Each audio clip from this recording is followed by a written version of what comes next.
Krishna Jayanthi special அவல் லட்டு எப்படி செய்யறதுன்னு பார்க்கலாங்க. அதுக்கு 1 கப் சிவப்பு அவல் எடுத்துருக்கோம். கடாயில் போட்டு ட்ரை ரோஸ்ட் பண்ணி எடுத்துக்கலாம். இது கூட 1 டீஸ்பூன் நெய்யும் சேர்த்து நல்லா வறுத்து எடுத்துக்கோங்க. இது ஆறட்டுங்க. மிக்ஸி ஜாரில் 3 ஏலக்காய் விட்டு நம்ம வறுத்த அவளையும் சேர்த்து நல்லா குறவரப்பாக அரைச்சி எடுத்து வைக்க போகிறோம். ஒரு கடாயில் 1 டீஸ்பூன் நெய் விட்டு தேங்காய் சின்ன சின்னதாக கட் பண்ணி அதையும் சேர்த்து வறுத்து எடுத்துக்கலாங்க. இது கூட முந்திரி திராட்சையும் நல்லா வறுத்து எடுத்துக்க போகிறோம்.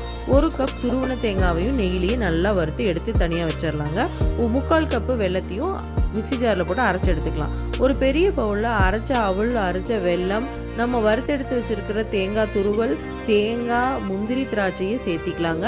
இது கூட 2 டீஸ்பூன் நெய்யை நல்லா சூடு பண்ணி இது கூட சேர்த்தி நல்லா மிக்ஸ் பண்ணி விட்டுட்டு நம்ம லட்டு பாத்திரத்துக்கு உருட்டி எடுக்க போகிறோம். இதை நல்லா அழுத்தி உருட்டுங்க. கையில் கொஞ்சம் நெய் தடவிட்டு நல்லா அமுத்தி உருட்டி எடுத்துடலாங்க. இப்போ நம்மளோட லட்டு ரெடி.